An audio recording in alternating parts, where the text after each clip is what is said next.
ஜனநாயகன் படம் ரிலீஸ் ஆகுது. இந்த படம் லீக் ஆகுறதுல யாருக்கும் ஒருத்தருக்கு ஒரு பொலிட்டிக்கல் கெயினோ இல்லை வியாபாரத்தில் ஒரு கெயினோ இருக்கிறத நம்மளால பார்க்க முடியுது. யாருக்கு இந்த கெயின் போகுது? சினிமாவில் எப்படி நீங்க ஒரு பிம்பத்தை கட்டி எழுப்புறீங்க, நான் தான் வந்து பெரிய ஆளுன்ற மாதிரி கட்டி எழுப்பணும், அந்த மாதிரி எலெக்ஷன்ல காட்டணும்னு நினைச்சு தோத்து போனதுனால இப்போ இந்த படத்தை மட்டும் நம்ம வெளியிட்டோம்னா இந்த படத்தை பார்த்துட்டு மக்கள்லாம் உங்களை வந்து முதலமைச்சரா ஆக்கிடுவாங்கன்னு சொல்லிட்டு திட்டமிட்டு அவரோட பிஆர்ஓ பிஏ இவருக்கு வந்து மேனேஜர் எல்லாமே இருக்கிற வந்து ஜெகதீஷ் பழனிசாமி தான் இந்த படத்தை வெளியிட்டதுக்கான 100% வாய்ப்பு இருக்கு. இதுக்கும் காரணம் திமுகன்னு சொல்றாங்கல்ல. இந்த படம் பாத்தீங்கன்னா ஒரு காஷ்மீர் ஃபைல் மாதிரியும் ஒரு கேரளா ஸ்டோரி மாதிரியும் ஒரு மோசமான ஒரு பிரபகண்டாவை வந்து எடுத்துட்டு போற படமா தான் இருக்கு. இங்க வந்து இஸ்லாமியர் பிரச்சனை வந்து பேசுது இந்த படம். அதே மாதிரி முழுக்க விஜயோட புராணங்கள் பேசுது. இந்த படம் வந்தா விஜய்க்கு வந்து பொலிட்டிக்கலா பெரிய மைலேஜ் கொடுக்கும். அப்ப விஜய் ஜெயிக்கிறதுக்கு திமுக உதவி பண்ணுமா? அந்த படத்தை ஷேர் பண்றவங்க எல்லாரையும் நாங்க கண்காணிக்கிறோம், அரெஸ்ட் பண்ணுவோம், எல்லாத்தையும் வெப்சைட்லாம் முடக்கிட்டு இருக்காங்க அப்படின்றப்போ இந்த படத்தின் மூலமாக என்ன கெயின் கிடைக்க போகுது? 50 லட்சம் பேர் வந்து தமிழ்நாட்டில் பார்த்துருக்காங்க. சிபிசிஐடி போலீஸ் வந்து சொல்றாங்க. அப்படின்னா விஜய் என்ன நினைக்கிறாருன்னா, அவர் நினைச்சது இதுதான். சீமான் 30 லட்சம் ஓட்டு வாங்கியிருக்காரா, 35 ஓட்டு வாங்கியிருக்காரு, அவரை நான் பீட் பண்ணணும்னு நினைக்கும் போது அல்பத்தனமான இந்த அறமற்ற செயலை வந்து விஜய் வந்து செஞ்சது காரணம் பார்த்தீங்கன்னா இதுதான். இந்த பொலிட்டிக்கல் மைலேஜ், பொலிட்டிக்கல் கெயின் தான். வில்லிவாக்கம் தொகுதியோட வேட்பாளர் தமிழக வெற்றி கழகத்தின் தேர்தல் பிரிவு மேலாண்மை பொதுச் செயலாளர் வந்து என்ன பண்றாருன்னா பிரச்சாரத்துக்கு வந்து போறாரு. சின்ன குழந்தைகள் அந்த பசங்கள்லாம் வச்சு என்ன பண்றாங்கன்னா, விஜய் படம் போட்ட ஒரு டிஷர்ட், அதில் விசில் சின்னம் போட்டு அந்த குழந்தைங்கள்கிட்ட வந்து விசில் கையில் கொடுத்து ஊத வச்சு இவர் வந்து பிரச்சாரம் வந்து போறாரு. ஃபேம்லெட்டை வந்து டிஸ்ட்ரிபியூட் பண்றாங்க. அங்க இருக்கிற ஒரு சமூக ஆர்வலர் வந்து பாத்தீங்கன்னா கம்ப்ளைண்ட் கொடுத்தாரு. எலெக்ஷன் கமிஷன்ல வந்து கம்ப்ளைண்ட் கொடுத்துருக்காங்க. குறைஞ்சபட்சம் இந்த வந்து குழந்தை தொழிலாளர்கள் வந்து லிஸ்ட்ல இவங்க வந்து வராங்க. இதை வந்து இந்திய அரசியல் சட்டம் பிரகாரம் வந்து நீங்க இதை வந்து சொல்லக்கூடாது. அதுக்கு வந்து சட்டப்பிரிவு 145 பிரகாரம் உங்களுக்கு வந்து வழக்கு போடலாம். 188 பிரகாரம் உங்களுக்கு மேல வழக்கு போட்டாங்க. ஆல்ரெடி வழக்கு போட்டாங்க. அது தேர்தல் ஆணையத்துக்கு அமைச்சிருக்காங்க. காவல்துறையும் அவர் மேல கம்ப்ளைண்ட் பண்ணிருக்காங்க. இது வந்து நிரூபிக்கப்பட்டால். அறம் நாடு பார்வையாளர்களுக்கு வணக்கம். இன்று நம்ம இணைந்திருக்கும் சிறப்பு விருந்தினர் அரசியல் விமர்சகர் மணிகண்டன் வீராசாமி அவர்கள். வணக்கம் தோழர். வணக்கம் தோழர். தேர்தல் பரப்புரைகள் வெகு விமர்சையாக போயிட்டுருக்கு. எடப்பாடி வெர்சஸ் உதயநிதி, எடப்பாடி வெர்சஸ் ஸ்டாலின் அவர்கள் அப்படின்ட்டு ஒரு மிகப்பெரிய பேசு பொருளாக போயிட்டுருக்கு. இந்த நேரத்தில் ஜனநாயகன் படம் ரிலீஸ் ஆகுது. ஏற்கனவே நம்ம அதுக்கு சென்சார் பிரச்சனைலாம் இருந்ததை நம்மளே கூட பேசியிருக்கிறோம், என்ன சிக்கல் ஆச்சுன்றத. இப்போது இந்த படம் லீக் ஆகிறதுல யாருக்கும் ஒருத்தருக்கு ஒரு பொலிட்டிக்கல் கெயினோ இல்லை வியாபாரத்தில் ஒரு கெயினோ இருக்கிறத நம்மளால் பார்க்க முடியுது. யாருக்கு இந்த கெயின் போகுது? இந்த கேம் யார் விளையாடுறா? நீங்கள் சொன்ன மாதிரி வந்து தேர்தல் களம் வந்து உக்ரத்தில் வந்து இருக்குது. அக்னி வெயிலே இன்னும் ஸ்டார்ட் ஆகல. ஆனால் அது பார்த்திங்கன்னா வெயிலோட தாக்கம் வந்து ஜாஸ்தியாக இருக்குது. அரசியல் கருத்துக்கள், அனல் பறக்கும் அரசியல் கருத்துக்களை வந்து நீங்கள் சொல்கிற மாதிரி உதயநிதி ஸ்டாலின் அவர்களும் திரு ஸ்டாலின் அவர்களும் திரு எடப்பாடி அவர்களும் களத்தில் வந்து வெகுவாக வந்து வச்சிட்ருக்காங்க. ஆனால் இந்த பக்கம் பார்த்தீங்கன்னா ஒருத்தர் பார்த்தீங்கன்னா தொடர்ச்சியாக எல்லா பிரச்சாரங்களையும் வந்து ரத்து பண்ணிகிட்ருக்காரு. ஒரு 2 கூட்டம் போனார்னா அடுத்தது ஒரு 4 கூட்டங்கள் வந்து ரத்து. இப்போ என்ன பண்ணுறாருன்னா புதுவிதமான ஒரு ஸ்ட்ராட்டஜி கையில் எடுத்துறாரு. பேசுறதுக்கு கண்டென்ட் இல்லை, ஒரே கண்டென்ட் தான். பெரம்பூர்லேயும் ஒன்று தான் பேசுகிறீங்க, குளத்தூர்லேயும் அதே தான் போய் பேசுகிறீங்க, அதே தான் திருச்சி கிழக்குலையும் போய் பேசுகிறீங்க. அதே வீடியோ பார்த்தேன், 4 வீடியோவும் போட்டு ஓட விடுறாங்க. எல்லாமே ஒரே கண்டென்ட், அதே சட்டை, அதே டெய்லர்ன்ற மாதிரி அதே ஸ்கிரிப்ட் ரைட்டர், அதே விஜய் தான் பேசுகிறாரு. சரி, நீங்கள் குறைஞ்சபட்சம் ஒரு காமன் சென்ஸ் இருந்ததுன்னா, இல்லை அரசியலில் வந்து உங்களுக்கு ஏதாவது ஒரு புரிதல் இருந்ததுன்னா, இல்லை நான் தான் முதலமைச்சராக போகிறேன்னு சொல்கிறீங்க, அந்த வேட்கை உங்களுக்கு, அந்த வேகம் இருந்ததுன்னா, குறைஞ்சபட்சம் அந்த இடத்துல போய் பேசிங்கன்னா, கன்னியாகுமரி பற்றி நீங்கள் வந்து பேசணும். நீங்கள் திருச்சி போகிறீங்கன்னா திருச்சியோட பிரச்சனை பேசணும். ஒரே பிரச்சனை தான் நீங்கள் பேசுறீங்க போது, அப்போ உங்ககிட்ட பேசுறதுக்கு உங்ககிட்ட கருத்துக்கள் இல்லை, கண்டென்ட் இல்லைனால அப்போ என்ன பண்ணுறாருன்னா வேறு விதமான ஸ்டண்ட்டை கையில் எடுக்கும். குரலி வித்தை காட்டுறேன் நான். அவர் ஆக்சுவலாக பல்ட்டிலாம் அடிக்க ட்ரை பண்ணுறாரு, ஆனால் அது முடியல. அதனால் அங்கங்கே போகிற வழியில் சைக்கிள் ஓட்டி கீழே உளுந்து வாரிட்டு அப்படி வர்றாரு. நீங்கள் குரலி வித்தை காட்டுங்க, கேப் மாதிரி தனம் பண்ணுங்க, அதெல்லாம் பிரச்சனையே கிடையாது. மனித உரிமை மீறலுங்க, கடினமான வார்த்தைகள் ஏங்க கடினமாக, இதை விட கடினமாக பேசுவோங்க நாங்கள். ஏன்னா நாங்கள் வந்து போராட்ட காலத்தில் வந்திருக்கோம். அரசியலில் இன்றைக்கி வந்து பல பேர் வந்து உயிர் விட்டு தாங்க இன்றைக்கி தமிழ்நாடு இந்த சுதந்திரமே கிடச்சிருக்கு. மொழிபெயரில் எத்தனை பேர் செத்தான்னு தெரியுமா விஜய்க்கு? தமிழ்நாடு அது மாதிரி ஒரு பாரம்பரியம் இருக்குங்க. இது வடநாடு கிடையாதுங்க. நீங்கள் வந்து வந்தவன்லாம் இங்கே வந்து தமிழ்நாட்டை ஆள்றதுக்கோ இல்லை வந்தவன்லாம் நாட்டை ஆள்றதுக்கோ வந்து நீங்கள் வடநாட்டில் போய் இருந்துங்க, பிரச்சனையே கிடையாது. தமிழ்நாட்டுக்குன்னு ஒரு பாரம்பரியம், இதுக்கு பின்னாடி ஒரு மிகப்பெரிய ஒரு வரலாறு இருக்குது. இது பெரியார் பூமி, சரிங்களா? அம்பேத்கர் வந்து கட்டி எழுப்பிய சட்டம் தான் இங்கே வந்து ஆளுகிறது. இங்கே கல்வியில் முன்னேறி ஒரு மாநிலத்தை திருப்பி நீங்கள் என்ன பண்ணுறீங்கன்னா, படிக்காத ஒரு உகாண்டா மாதிரியோ இல்லை வந்து ஒரு என்ன சொல்றதுன்னா ஒரு கீழ்த்தங்கிய ஒரு நாடு மாதிரியோ இல்லை வட இந்தியா மாதிரியோ நீங்கள் நினச்சிக்கிட்டு நீங்கள் பண்ணுற ஸ்டண்ட்டு, நீங்கள் வந்து சைக்கிளில் போகிறீங்க, உங்கள் பின்னாடி ஏங்க வந்து காவல்துறையினர் ஓடி வரணும்? பாதுகாப்பு கொடுக்கல, பாதுகாப்பு கொடுக்க சொல்லிட்டு வாய்க்கிழியே பேசுகிறல்ல. முதலமைச்சர் போறாரு, எதிர்க்கட்சி தலைவர் போறாரு, பிரதமரே வராருங்க. யார் பின்னாடி நாய் மாதிரி ஓடுறாங்களா பின்னாடி? எல்லாரும் பின்னாடி ஓட விட்டு நீ சைக்கிள் ஓட்டுற? இது எவ்வளவு பெரிய அபத்தங்க. இது என்ன சொல்ல, மனித உரிமை மீறலுங்க இது. சைக்கிள் அவ்வளோ வேகம் போறாரு, காவல்துறை ராணுவ அதிகாரிகள் எல்லாருமே ஓடி வராங்க. இப்போ அவங்க ஒரு செட்டப் சொல்லியிருப்பாங்களா, இப்படிதான் சார் நடக்கணும், இதுக்குள்ளதான் இருக்கணும், அந்த ஒரு வரமுறைக்குள்ள தானே வச்சிருப்பாங்க. அவரை அதை மீறாருல. அதை தாங்க சொல்றாங்க. அதுக்கு தாங்க எஸ்ஓபி போட்டாங்க. எஸ்ஓபி போட்டதுக்கு பெரிய புடுங்கி மாதிரி வந்து பேசினாரு. எனக்கு மட்டும்தான் எஸ்ஓபி போடுறாங்க, எனக்கு மட்டும், எல்லாருக்கும் தான் இந்த எஸ்ஓபி இருக்கு. இது பாருங்க, தொடர்ச்சியா வந்து தாவேக்கா போற எல்லா இடங்களையும் வழக்குங்க. பொண்ணு இல்லைங்க, நேத்திக்கு வில்லிவாக்கம் தொகுதியோட வேட்பாளர் தமிழக வெற்றி கழகத்தின் தேர்தல் பிரிவு மேலாண்மை பொதுச் செயலாளர் வந்து என்ன பண்றாருன்னா, பிரச்சாரத்துக்கு வந்து போறாரு. சின்ன சின்ன குழந்தைங்கள் அந்த பசங்கள்லாம் வச்சு என்ன பண்ணுறாங்கன்னா, விஜய் படம் போட்ட ஒரு டிஷர்ட்டு, அதில் விசில் சின்னம் போட்டு அந்த குழந்தைங்கள்கிட்ட வந்து விசிலை கையில் கொடுத்து ஊத வச்சு இவர் வந்து பிரச்சாரம் வந்து போகிறாரு. ஃபேம்லெட்டை வந்து டிஸ்ட்ரிபியூட் பண்ணுறாங்க. அங்கே இருக்கிற ஒரு சமூக ஆர்வலர் வந்து பார்த்தீங்கன்னா கம்ப்ளைண்ட் கொடுத்தாரு. எலெக்ஷன் கமிஷனில் வந்து கம்ப்ளைண்ட் கொடுத்துருக்காங்க. குறைஞ்சபட்சம் இந்த வந்து குழந்தை தொழிலாளர்கள் வந்து லிஸ்ட்டில் இவங்க வந்து வராங்க. இதை வந்து இந்திய அரசியல் சட்டம் பிரகாரம் வந்து நீங்கள் இதை வந்து சொல்லக்கூடாது. அதுக்கு வந்து சட்டப்பிரிவு 145 பிரகாரம் உங்களுக்கு வந்து வழக்கு போடலாம். 188 பிரகாரம் உங்களுக்கு மேலே வழக்கு போட்டாங்கன்னா, ஆல்ரெடி வழக்கு போட்டாங்க. அது தேர்தல் ஆணையத்துக்கு அமைச்சிருக்காங்க. காவல்துறையும் அவர் மேலே கம்ப்ளைண்ட் பண்ணியிருக்காங்க. இது வந்து நிரூபிக்கப்பட்டால் 7 ஆண்டுகள் வரைக்கும் அவர் வந்து தேர்தலே நிற்க முடியாது. அதுக்கப்புறம் பார்த்தீங்கன்னா இவர் சிறை செல்லவும் வாய்ப்பு இருக்குது. இந்த பக்கம் இவர் இப்படி பண்ணுறாரு, இந்த பக்கம் இவர் வந்து பார்த்தீங்கன்னா தலைவர் வந்து குரல் வித்தை காட்டிக்கிட்டு இருக்காரு. அதுவும் வந்து சட்டத்துக்கு புறம்பானது. நீங்கள் வந்து பொதுக்கூட்டம்னு சொல்லிட்டு ரோட் ஷோ பண்ணுறீங்க, ரோட் ஷோன்னு சொல்லிட்டு சைக்கிள் ஓட்டுறீங்க. இது எல்லாமே வந்து எஸ்ஓபியில் வந்து வரல. நீங்கள் அனுமதி வாங்குறது ஒன்று, செய்யறது ஒன்று. அது இல்லாமல் பல பேரை வந்து பல மணி நேரம் வெயிலில் காக்க வைக்கிறார். ஒரு சைக்கோத்தனமாக சாயந்தரம் 4 மணிக்கு வராருங்க, காலையில் 6-8 மணிலேருந்து வெயிலில் வந்து காத்துட்ருக்காங்க. இந்த வெயில் வந்து பார்த்தீங்கன்னா இந்த வருஷம் வந்து வெயில் ரொம்ப ஜாஸ்தியாக இருக்குது. அப்போ நீங்கள் வேணும்னே தூத்துக்குடிலாம் நீங்கள் வந்து பார்த்துருக்கலாம். அந்த மாதிரி இருக்குது. சரி, இங்கே தான் எப்படி இருக்குன்னு பார்த்தீங்கன்னா, எழும்பூர் வேட்பாளர் புரட்சியாளர் ஒருத்தர் வந்து நிற்கிறாரு. அவர் என்ன பண்ணுறாருன்னு பார்த்தீங்கன்னா, காழ்ப்புணர்ச்சிகளை வந்து அள்ளி விடுறாரு. நீங்கள் விஜய், லேடிஸை பார்த்து சொல்கிறார், நீங்கள் விஜய், நான் விஜய், அவங்க விஜய், எல்லாரும் விஜய்ன்னு சொல்கிறாரு. அவங்க அண்ணன் அறிவிச்சிருக்க திட்டங்கள்லாம் பார்த்தா இவரே பெண்ணாக மாறிடலாமா? அவ்வளோ பெண்களுக்கு வந்து அவ்வளோ நலத்திட்டங்கள்லாம் இருக்கு. நீ பெண்ணாக மாறிட்டு போ, அதை பற்றி எங்களுக்கு ஒன்றும் பிரச்சனை கிடையாது, ஓகேங்களா? அந்த இடத்துல வந்து எக்மூருக்கு உட்பட்ட பகுதியில் வந்து ஒரு பிரச்சாரத்துக்கு போகிறாரு. பிரச்சாரத்துக்கு போகிற இடத்துல என்ன பண்ணுறாருன்னா, ஒரு கோவிலுங்க, அது ஒருத்தரோட நம்பிக்கை, ஓகேங்களா? மத அடையாளங்களும் அது கோவிலில் இருக்குது. அந்த இடத்துல போய் உட்காந்துக்கிட்டு இவங்க பிரபகண்டா பண்ணுறாங்க. ரெட்ஃபிக்ஸ் சேனலுக்காக ஒரு பேட்டி எடுக்கிறாங்க. ஃபெலிக்ஸ் ஜெரால்டு வந்து இவரை வந்து பேட்டி எடுக்கிறாங்க. பேட்டி எடுத்து மத உணர்வுகளை வந்து புண்படும் விதமாக வந்து பேசுகிறாங்க. அந்த இடத்துல மத கலவரத்தை தூண்டும் விதமாக பேசுகிறாங்க.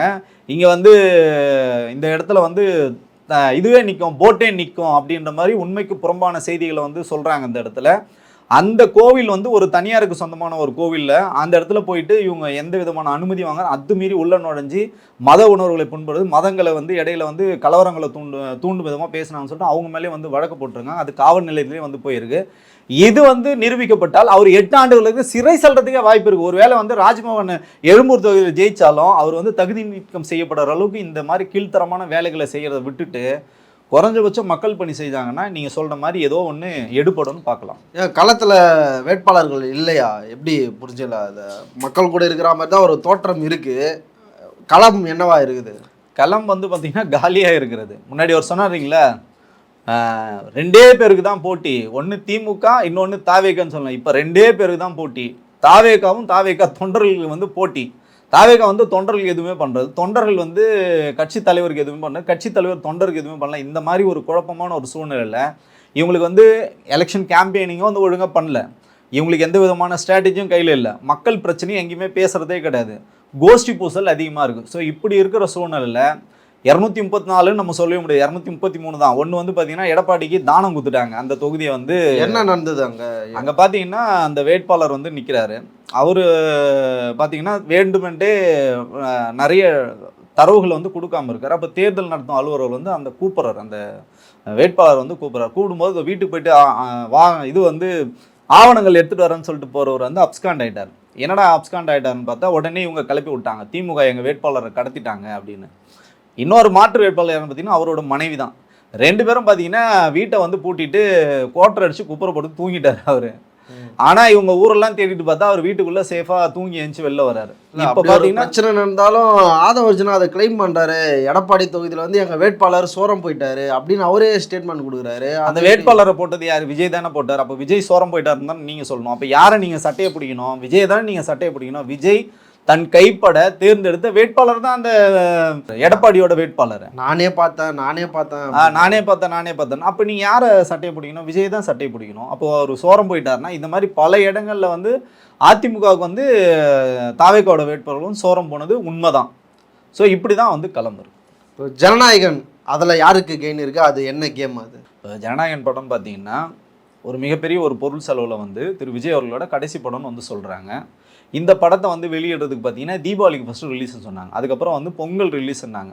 அதுக்கு முன்னாடி பொங்கலுக்கு முன்னாடி ஜனவரி 9ஆம் தேதி ரிலீஸ்னாங்க. அப்புறம் பொங்கல் ரிலீஸ்னாங்க. உங்கள் படம் கூடவே தான் பராசக்தின்னு ஒரு படம் வந்தது. உங்களுக்கு ஏற்பட்ட மாதிரி தான் அவங்களுக்கும் சிக்கல் ஏற்பட்டது. அந்த படத்தை வந்து ரிவைசிங் கமிட்டி போகிறாங்க. அவங்க வந்து அதுக்கப்புறம் கிளியரன்ஸ் பண்ணுறாங்க. நிறைய கட்டு எடுக்கணும்னு சொல்கிறாங்க. அந்த கட்டெல்லாம் முக்கியமான அந்த படத்தில் என்னென்னலாம் சாராம்சமுங்க அதெல்லாம் எடுத்துடுறாங்க. எடுத்துட்டு ஆனால் அவங்க இந்த ஆல்டர்னேட்டிவ் அதுக்கு வந்து வேறு சில காட்சிகள் வச்சுருந்தாங்க. அந்த காட்சிகளை வந்து இணைத்து அந்த படம் வந்து வெளியிடப்பட்டது. அதே போல் தான் உங்களுக்கும் வந்து சொல்கிறாங்க. நீங்கள் என்ன பண்ணுறீங்கன்னா ரிவைசிங் கமிட்டி போகாமல் நீங்கள் வந்து கோர்ட்டுக்கு போனீங்க. கோர்ட்டுக்கு போனதுக்கப்புறம் என்ன சொன்னாங்க? படத்தை வெளியிடுன்னு கோர்ட்டில் வந்து இடைக்கால தீர்ப்பு வந்து சொன்னாங்க. திருப்பி அவங்க என்ன சொன்னாங்க? நாங்கள் சொன்ன கட்டெலாம் இவங்க வந்து பண்ணவே இல்லை. மத உணர்வுகளை புண்படுத்தும் நிறைய காட்சிகள் இருக்குது. இராணுவ முத்திரைகளை வந்து தவறாக பயன்படுத்துறதுலாம் இருக்குது. ஸோ இதனால் நாங்கள் ஏற்றுக்க முடியாதுன்னு சொல்கிறாங்க. திருப்பி நீங்கள் வந்து போயிருக்கீங்க. இது வந்து கோர்ட்டில் வந்து இருக்குது. அதுக்கப்புறம் வந்து எலெக்ஷன் கமிஷனர்கிட்ட வந்து கேட்டிருக்காங்க இந்த படத்தை வெளியிடணும். கோட் ஆஃப் கான்டக்ட் வந்துச்சு. மாடல் கோட் ஆஃப் கான்டக்ட் வந்ததுனால இந்த படம் வந்து வெளியிட முடியல. இதே ராஜ்மோகன், இதே வந்து லயலாமணி, இதே வந்து ஆதவர்ஜுனாலாம் என்ன சொன்னாங்கன்னா எலெக்ஷனுக்காக எங்கள் அண்ணன் படத்தை திட்டமிட்டு முடக்குறாங்க. இந்த படம் மட்டும் எலெக்ஷன் முன்னாடி வந்தோன்னா எங்கள் அண்ணன் தான் சிஎம். எலெக்ஷனுக்கு முன்னாடி வந்தால் தளபதி விஜய்னு போடுவோம். எலெக்ஷனுக்கு அப்புறம் வந்தால் முதலமைச்சர் விஜய்னு நாங்கள் போடுவோன்னு. அப்படிலாம் எதுவுமே இல்லை அந்த படத்துலன்னு படத்தை பார்த்தவங்க சொல்கிறாங்க. 3 மணி நேரம் ஒன்றுமே இல்லைங்க. அது ஒரு பகவந்த் கேசரி, இது ஒரு பனையூர் கேசரி, அவ்வளோதான் கிண்டி கொடுத்துருக்காங்க. வேறு இதில் ஒன்றுமே கிடையாது. இல்லை பார்க்க வேண்டிய விஷயம் என்னன்னு பார்த்தீங்கன்னா மத உணர்வுகளை வந்து புண்படுத்துகிறாங்க. இஸ்லாமியர்கள் வந்து தீவிரவாதிகளாக தொடர்ச்சியாக விஜய் சித்தரிச்சுக்கிட்டார். இதுக்கு முன்னாடி துப்பாக்கி படத்தில் காமிச்சிருப்பார், பீஸ்டில் காமிச்சிருப்பார். இன்னும் வன்மம் அதிகமாக இந்த படத்தில் முழுக்க முழுக்க வந்து காமிச்சிருக்காங்க. இஸ்லாமியர் வந்து ஒரு தொப்பி அணிஞ்சுக்கிட்டு அவர் பார்த்தீங்கன்னா ஒரு வெடிகுண்டு வைக்கிற மாதிரியும் அந்த காட்சியில் யார் நடிச்சிருக்காங்க பார்த்தீங்கன்னா விஜயோட பாலிய நண்பர் பார்த்தீங்கன்னா ஸ்ரீநாத்.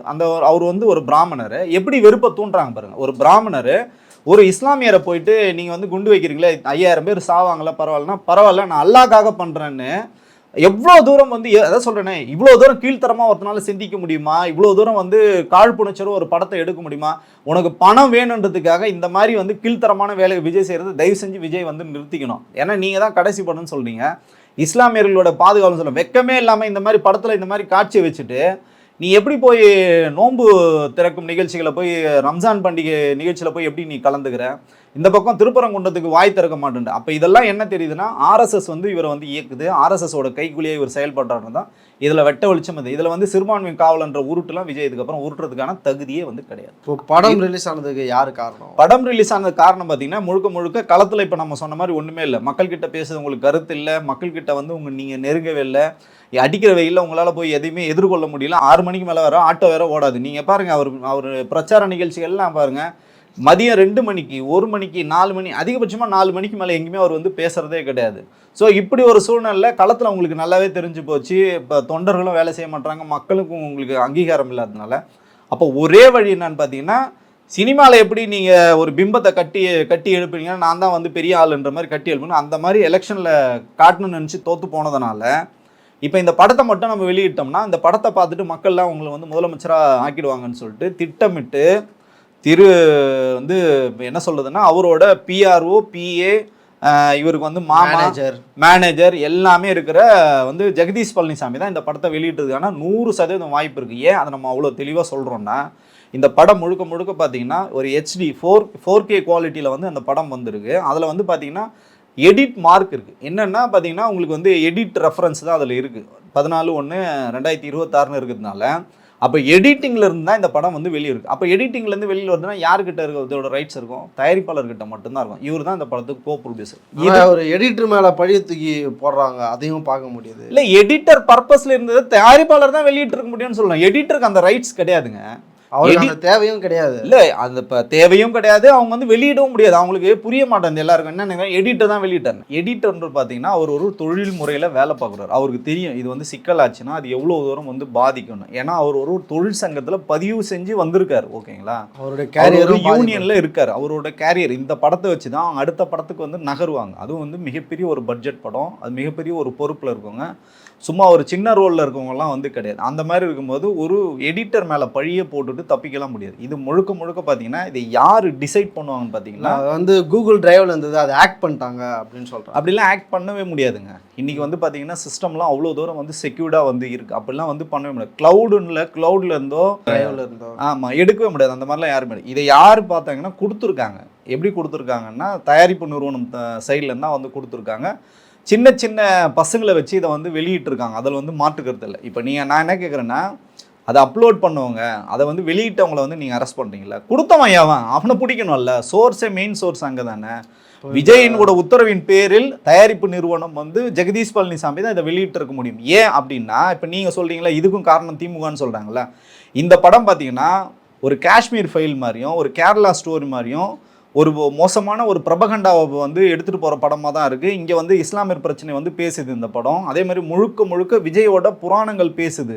விஜயை வந்து ஒரு நல்லவர் வல்லவர், நாட்டையே இவர் தான் காப்பாற்ற போகிறன்ற மாதிரி நிறைய காட்சிகள் வச்சுருக்காங்க. டிவிகேன் தான் இவரோட பேரே இருக்கும்போது இந்த படம் வந்தால் விஜய்க்கு வந்து பொலிட்டிக்கலாக பெரிய மைலேஜ் கொடுக்கும். அப்போ விஜய் ஜெயிக்கிறதுக்கு திமுக உதவி பண்ணுமா, இல்லை எல்முருகன் உதவி பண்ணிருப்பாருன்னா சாத்தியமே இல்லை. அதே மாதிரி பார்த்தீங்கன்னா சென்சார் போர்டும் ரொம்ப தெளிவாக சொல்லிட்டாங்க, இதுக்கும் எங்களுக்கும் சம்மந்தமே இல்லை. மார்ச் 17ஆம் தேதியே இந்த படத்தை பார்த்துட்டு இந்த காப்பியை அவங்ககிட்ட கொடுத்துட்டாங்க. இப்போ நீங்கள் வந்து அவங்களுக்கு வந்து ஆக்சஸ் எப்படி தான் கொடுப்பாங்க? இப்போ நீங்கள் அந்த படத்தை எடிட் பண்ண போகிறீங்கன்னா 4 hours 5 hours ஆக்சஸ் கொடுப்பாங்க. அதுக்கப்புறம் டினைன் ஆகிடும், அதுவே ஆட்டோமேட்டிக்காக போயிடும். அப்படி தான் வந்து இதோட செட்டிங் வந்து இருக்கும். அப்போது இது முழுக்க முழுக்க விஜய் தரப்புலேருந்து வெளியிடப்பட்டது தான். இப்போ அந்த கொலை பண்ணுறவங்களாம் கூலிப்படை சார்ந்தவங்களாம் ஒன்று செட் பண்ணுவாங்கல்ல, கொலை பண்ணால் ஒரு சிறார்களை வச்சு பண்ணிட்டா அவனுக்கு கேஸ் அதிகமாக வராது, சின்ன பசங்க அது மாதிரி தான் பண்ணியிருக்கிறாங்க. இது முழுக்க அந்த மாதிரி தான் பண்ண. நான் என்ன கேட்குறேன்னா, நீங்கள் வந்து ரசிகர்களாக இருந்தால் விஜய்க்கு ரசிகர்கள் வந்து நீங்கள் எதுவுமே பண்ணல. அவர்களுக்கு வந்து மாவட்ட பொறுப்போ மாநில பொறுப்போ கொடுக்கல. காசு வாங்கிட்டு எவனும் வந்தவன் போனவங்களுக்குலாம் நீங்கள் வந்து பொறுப்பு கொடுத்தீங்க. சரி, அதுக்கப்புறம் எம்எல்ஏ சீட்டு கொடுப்போன்னு கதை விட்டாங்க. எம்எல்ஏ சீட்டு யார் கொடுத்தாங்கன்னா வேற பிற கட்சிகள்லேருந்து வந்து 106 வேட்பாளர்களுக்கு வந்து சீட்டு கொடுத்தாங்க. அவன் வந்து பிஜேபியிலேருந்து வந்தான், ஆர்எஸ்எஸ்ல வந்தான், அதிமுகலேருந்து வந்தான், ஜெயிலேருந்து வந்தவன், கஞ்சா வித்துட்டு வந்தவன், கொலை கேஸில் மாட்டினவன், பாலியல் வழக்கில் மாட்டினவன், இந்த மாதிரி ஆட்களுக்கு தான் நீங்கள் வந்து சாதி வெறியன்னு சொன்னவன், இந்த மாதிரி ஆட்களுக்கு தான் நீங்கள் வந்து சீட்டு கொடுத்தீங்க. அப்போது எந்த இடத்துல நீங்கள் நேர்மையான ஆளர்? விஜய் இதை பண்ணியிருக்க மாட்டாருங்க, ஜெகதீஷ் பழனிசாமி இதை பண்ணியிருக்க மாட்டாருன்னு சொல்கிறதுக்கு நமக்கு ஏதாவது ஒரே ஒரு தரவுகள் இருக்கா? எதுவுமே வந்து கிடையாது. அப்போது இவங்க இதுக்கு முன்னாடி இந்த மாதிரி வேலைகளை செஞ்சால் தானே. இப்போ இந்த ரிலீஸ் பண்ணதுக்கு ஒரு நோக்கம் இருக்குல்ல, அது நிறைவேறிச்சுன்னு எடுத்துக்கலாமா? அப்போ அதனால தானே இன்றைக்கி அவர் போக மாட்டேன்றாரு, களத்துக்கே போக மாட்டேன்றாரு, கேன்சல் பண்ணுறாரு. இன்னைக்கு கூட ஒரு பிரச்சாரத்தை வந்து கேன்சல் பண்ணியிருக்காரு. இல்லை, அந்த படத்தை ஷேர் பண்ணுறவங்க எல்லாரையும் நாங்கள் கண்காணிக்கிறோம், அரெஸ்ட் பண்ணுவோம், அதை எல்லாத்தையும் வெப்சைட்லாம் முடக்கிட்டு இருக்காங்க. அப்படின்றப்போ இந்த படத்தின் மூலமாக என்ன கெயின் கிடைக்க போகுது அவங்களுக்கு? 50 லட்சம் பேர் வந்து தமிழ்நாட்டில் பார்த்துருக்காங்க.